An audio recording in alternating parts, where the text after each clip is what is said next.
What's it like being homeless? Well, it's dirty. It can be humiliating.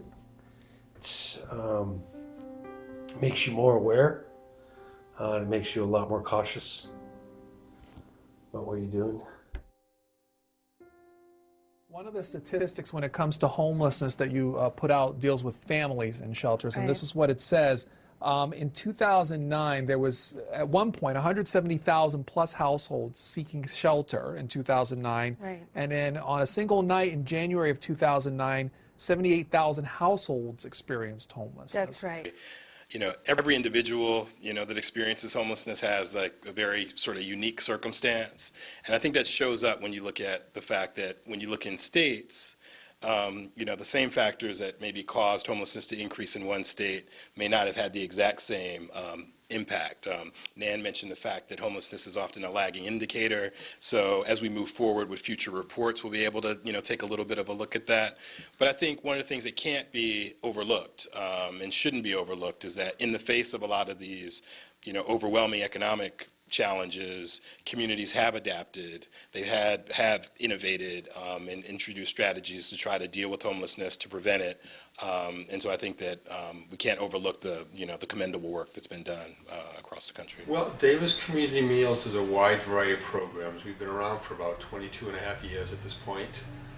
We started off doing a soup kitchen back in 1991 for homeless and low-income folks living in the city of Davis. And since then, we've expanded to having the soup kitchen operate 3 nights a week, or 3 days a week. We also run various programs for shelters, transitional housing, you know, to apartments where we provide what's called permanent supportive housing to formerly homeless folks or homeless folks. And so generally every night we're housing somewhere close to around 80 folks, different locations. We've always had low-income seniors, let's say. I mean, that's been around since I started working with Davis Community Meals 20 years ago. But there's also homeless individuals, and the homeless population in Davis ranges from, there's actually quite a lot of folks under 25 homeless in the town right now. So it's a very young population, all the way up to folks who are right now somewhere around, I'd say the oldest is 75 to 80, coming to meet with us regularly. Homeless people can hide in the bushes, they hide in culverts, they congregate in tunnels, parks.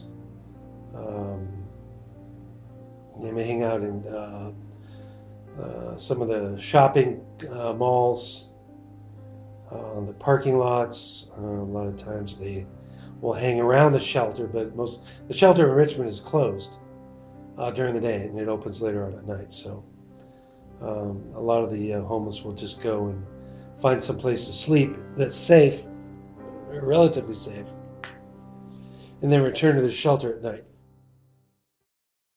And we all know that the economy's had a lot of tough times in the last several years, but things are getting better. The problem is they're only getting better for some. We know that corporate profits have continued to break records while Americans are working harder and getting paid less.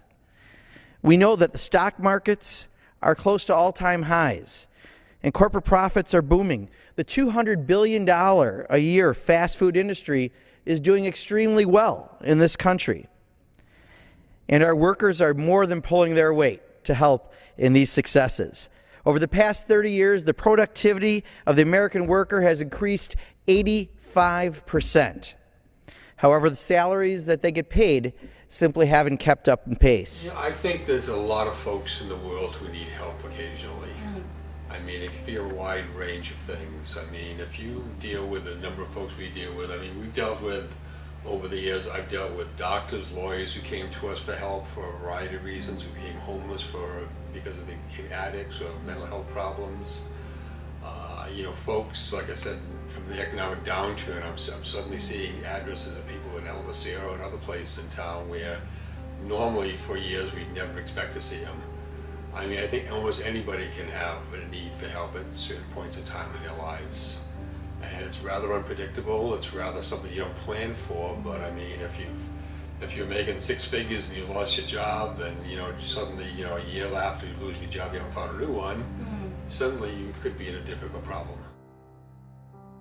Well, I mean, all they see is the shopping carts filled with garbage and piled high, and the dirty clothes, and people tend to think only of the panhandling going on.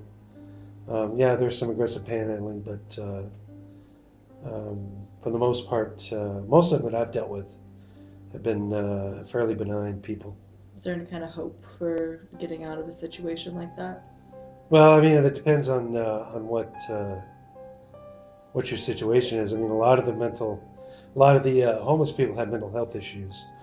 Some are just hopelessly addicted to drugs and alcohol, while others, very few percentage, just want to be homeless for being homeless. But most of the ones I've have contact with, have mental health issues and/or substance abuse problems, which is the reason they ended up homeless in the first place a lot of the time. There's a lot of success stories of folks who have been able to get by, their issues that cause them to become homeless, become self-sufficient, whether it's a job or something else, and then move into housing. Mm-hmm. And there's a lot of positive stories out there.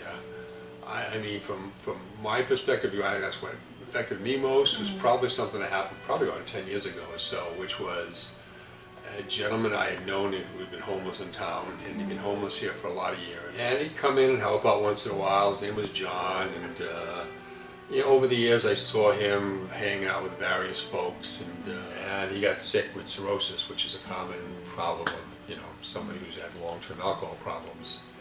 And what happened was that he went through the whole phases of, and unfortunately, dying from cirrhosis of the liver, which is a rather difficult way to go. But what I think affected me most was kind of what happened on the day I remember him dying, which was that I had heard he had died at some local hospital, and he used to hang out where the Hunt Boyer Mansion is on the 2nd and East Street.